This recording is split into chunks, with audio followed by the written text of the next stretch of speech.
O processo de ensino-aprendizagem, ele terá o quê? Problemas.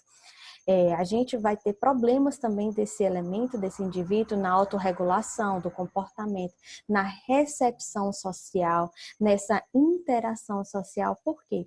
Porque a criança, quando ela é reprimida, quando ela não consegue falar direitinho, quando ela não consegue andar direitinho, ela é colocada o quê? No cantinho da sala. Às vezes ela tem uma pessoa que auxilia, né, nesse processo dele de limitação. Isso para a criança, em muitos casos, quando ele não é bem acompanhado, quando a criança ela não tem esse acompanhamento familiar ou na escola, pode causar constrangimento. Seria aquele menino, o fulaninho nunca aprende. Então, a gente precisa ter essa percepção também grupal.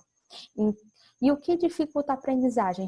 A gente fica às vezes, se perguntando como educador, né? A dificuldade de aprendizagem é uma situação momentânea na vida do aluno. Olha só, momentânea. Isso que a gente está vendo nesse momento, ele vai evoluir, ele vai crescer, ele vai aprender.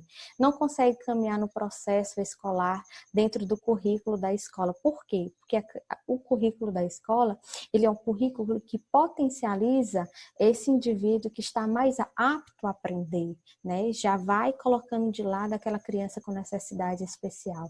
Então, a gente precisa entender que essas perspectivas educacionais, elas independentemente das condições físicas dessa criança. Eu coloquei esse slide para a gente entender um pouquinho sobre as lesões cerebrais, né? Que elas podem também ser momentâneas ou também elas podem ser ao longo de toda a vida, né? Ou seja, a criança já nasceu com essa dificuldade. Os estudos mais relevantes compreendem a comparação, tanto a chegada dos resultados que demonstra que a criança deficientes mentais elas apresentam essas dificuldades também em outros setores da vida. Por quê? Porque a sua parte neurológica, ela provocou um grande déficit, né? Então, essas doenças pré-existentes, elas podem apresentar desde o neonatal, né?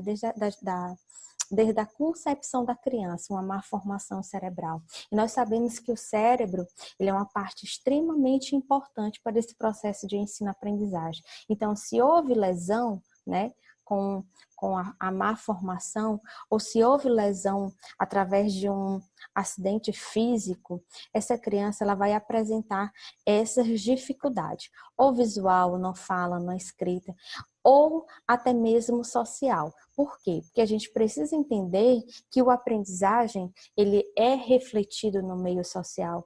E se aconteceu algum dano, então ele vai apresentar também consequências, e essas consequências mentais, elas dificilmente, né, elas podem ser revertidas, elas podem ser tratadas, né, através dos tratamentos, através das intervenções, mas infelizmente, na maioria dos casos, elas são apenas para a gente melhorar a qualidade de vida desse indivíduo.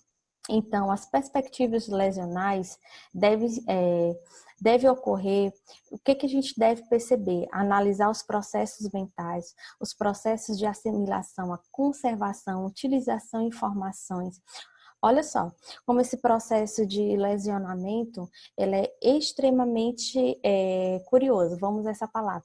A criança, quando ela é pequenininha, ela tem dificuldades explícitas de aprendizagem, no olhar, na boca. Preste atenção que aquela criança que não fecha muito bem a boquinha, que sempre baba, a gente sabe que o nosso primeiro sabor, o nosso primeiro envolvimento com o mundo é com a boca, através da amamentação. E quando a gente não consegue ter controle com a boca, ou seja, fechar, abrir, segurar a baba, a gente já pode, ficar com o olhinho aberto. Por quê? Porque essa criança, ela tem alguma deficiência, ela tem alguma dificuldade. Porque o corpo, ele vai te mostrando áreas explícitas, né, dessa situação. Então, como é que deve ser o diagnóstico? Nós sabemos que esse diagnóstico, ele não é construtiva através de uma base pedagógica, né? Nós trabalhamos aqui apenas com queixas, então essas intervenções, elas ocorrem do lado clínico, né? Através da observação da mãe, da família, de nós professores, de nós terapeutas. Então, a gente vai chegar a um diagnóstico positivo ou negativo. A gente espera, né, que esse diagnóstico ele sirva também para estimular essa criança no processo de ensino-aprendizagem, ok?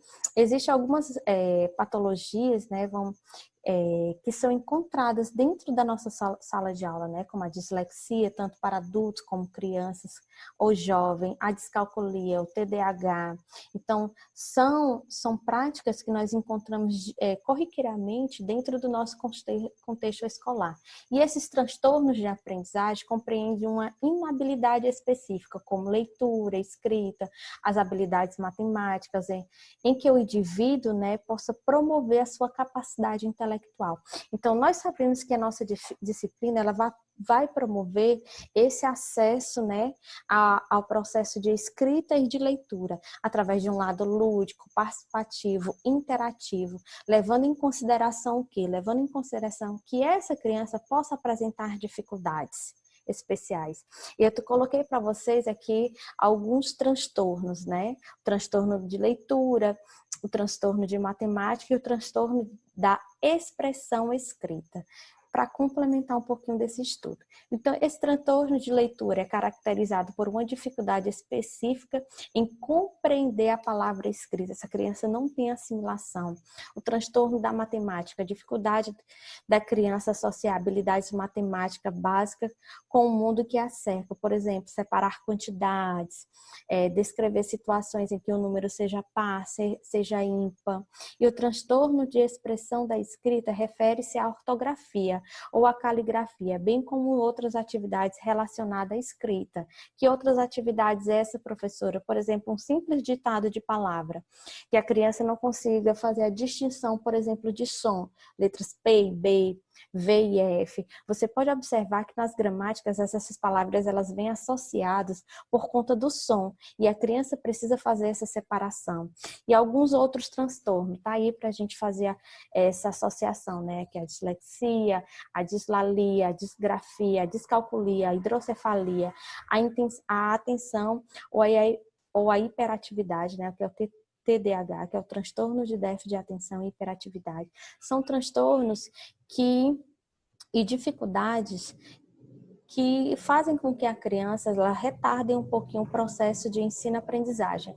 Aí tem uma ceninha cômica, né, para a gente fazer um diálogo, né, sobre a dislalia. Olha só, quem aqui tem dislalia, gente? Cebolinha tem dislalia. Quais as letras que eles não conseguem falar? A gente vê que o Maurício de Souza, ele faz uma escrita belíssima sobre esse transtorno, né? Cebolinha, você come a selga? Sim, Mônica, a selga, né? A muda e a suga até a alaplégica. Então, ele não consegue fazer assimilação de algumas letras dentro do seu diálogo. Então, a dislalia é isso, né? A falta correspondente de algumas letras para que forme esse diálogo completo.